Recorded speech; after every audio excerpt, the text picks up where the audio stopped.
In every person's life, there comes a moment when they realize the influence of the world around them on their existence. From early childhood, when we begin to understand the meaning of smiles and frowns from our parents, we find ourselves captive to the need for approval. This need becomes so strong that we start measuring our worth by the opinions of others, even strangers. As Richard Taylor notes in his work, Restoring Pride, most people never break free from these constraints. They cannot disregard the approval of those around them, and this becomes a defining factor in their lives. We care too much about what others think of us, overvaluing social approval and experiencing an irrational fear of criticism and rejection. Instead of following our talents, strengths, and desires, we often submit to the expectations of others. This leads us to abandon our dreams, fearing condemnation. As one wise person said, "I never desire to please the rabble, for I know not what they approve, and I disapprove what they approve." These words make us reflect on how important it is to stay true to ourselves and our convictions, despite societal pressure. But what happens if we decide to go against the grain and follow our own path? Can we find true happiness and fulfillment? The answer to this question each person must find for themselves, but one thing is certain: a life lived according to the expectations of others will never bring true satisfaction.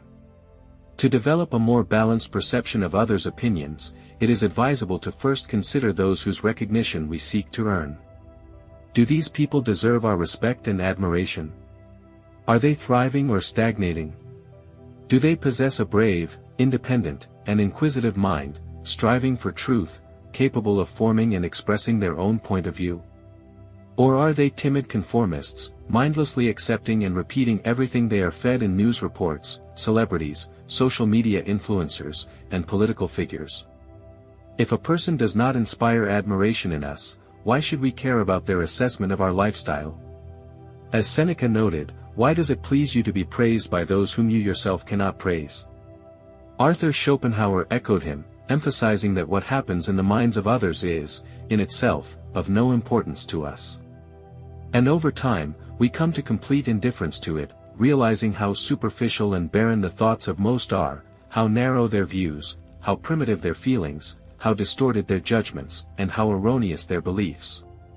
Achieving indifference to the praise of an individual is an achievable task.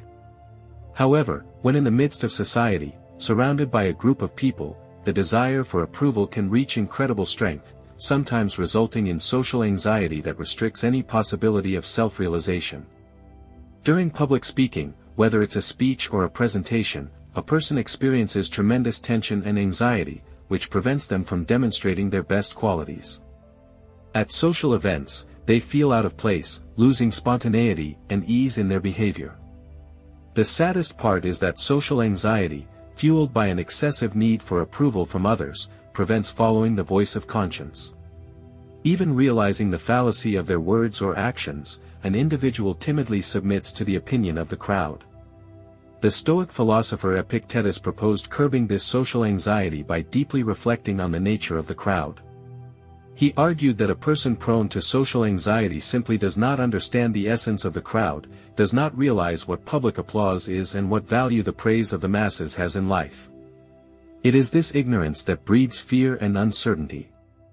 The philosopher Epictetus, in his works Discourses, Fragments, Handbook, notes a common tendency: people tend to perceive the crowd as a monolithic force, which inevitably generates feelings of anxiety and fear.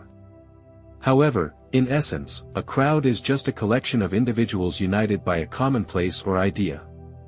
The wisdom lies in being able to see individual personalities behind this mass and interact with them directly. This approach can significantly reduce dependence on the approval of others. After all, if the opinion of one insignificant person hardly bothers us, then why should the opinion of a random gathering of the same people matter more? The Roman orator and statesman Cicero put it even more bluntly: what could be more absurd than to think that the very ignoramuses whom you despise individually suddenly gain weight when they gather together? However, in his treatise, Tusculan Disputations, Cicero acknowledges that there are situations when a group of people represents a community of outstanding minds and worthy individuals. But even in this case, their opinion of us should not become a source of anxiety, since we have no power over other people's thoughts. The only thing in our power is to behave with dignity, avoid actions that provoke contempt, and accept with dignity any opinion that is formed about us.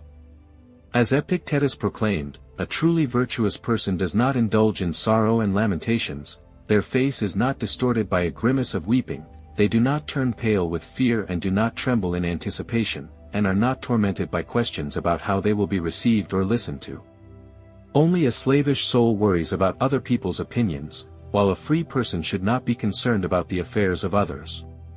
Epictetus, in his Discourses, emphasized that getting rid of the excessive need for public approval and overcoming the fear of disapproval, ridicule, and rejection play an important role in achieving harmony and fullness of life. It is necessary to cultivate a state of undisturbed indifference, allowing one to calmly endure the stings of contempt from others, whether in virtual space or in real life. Epictetus advised that in moments when a person becomes the object of someone else's contempt, it is paramount to stop and give oneself time to think before giving a response. Impulsive or reflexive actions often lead to undesirable consequences and self-destruction. Having gathered one's thoughts, a person gains the freedom to choose a reaction that best suits the situation. Human freedom lies in their ability to pause between stimulus and response, and in that pause choose the reaction they want to manifest. In his book, The Courage to Create, Rollo May refers to the ancient wisdom of Epictetus, who instructed, "Remember, it is not the blow or insult itself that affects you, but your interpretation of these actions as offensive. Therefore, when someone tries to provoke you, first of all, try not to give in to the first impression. Give yourself time to think, and it will be easier for you to control yourself." Epictetus, in his Enchiridion, offers a valuable tool for self-control. One of the most effective ways to resist insults and ridicule is the practice of listening like a stone. This technique implies a complete absence of reaction, just as a silent stone reacts to stimuli. By ignoring offensive words, a person allows them to simply dissolve in the air, continuing to go about their business as if the offender did not exist at all. The effectiveness of this approach is explained by two key factors. First, the provoker seeks to elicit an emotional response from the victim, wanting to feel power over their feelings. By responding with silence, like a stone, a person deprives the aggressor of this satisfaction, demonstrating that their attempts to hurt do not achieve their goal and are not able to shake their inner balance. Second, such behavior signals that the offender's provocations are perceived as something insignificant and not worthy of attention. On the other hand, our actions have a profound impact on our thoughts and feelings. If we react to insults and attacks like a soulless stone, then inwardly we become like that stone, losing vitality and sensitivity. Seneca, the wise philosopher of antiquity, argued that a sign of a great mind is the ability to rise above insults, and the best revenge on an offender is to ignore them, as if they are not worthy of attention.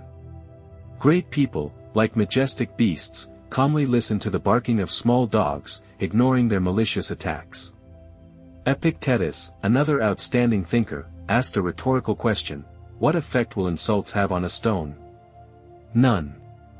So, a person who knows how to listen to insults like a stone becomes invulnerable to someone else's malice.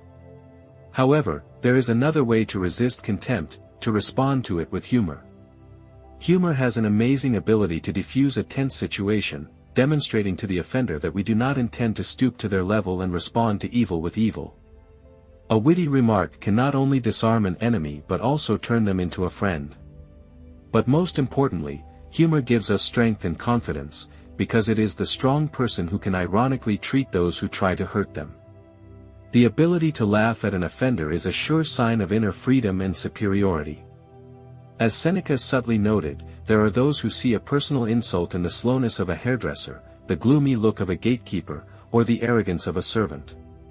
Such displays of pettiness only elicit a smile and allow one to experience the fullness of inner peace, which contrasts sharply with the irritability of others. The philosopher Diogenes, for his part, was an unsurpassed master of using wit to defuse conflicts. In response to an insult from a bald man, he retorted, "I will not respond with an insult, but only congratulate the hairs that have left such a bad head." Upon learning that one of the philosophers was speaking unflatteringly about him, Diogenes remarked, "That's not surprising, because he never learned to speak well. When a group of mockers began to ridicule him, Diogenes, without hesitation, shouted to them, "Come here, men." And when they approached, the philosopher dismissively waved them away, declaring, "I called for men, not riffraff." However, it is sometimes appropriate to take a humorous look at ourselves, because often barbs are not without foundation. Instead of being offended by apt remarks, it is much wiser to admit that, like all people, we are not immune to shortcomings, quirks, weaknesses, and blind spots that may well become the subject of jokes.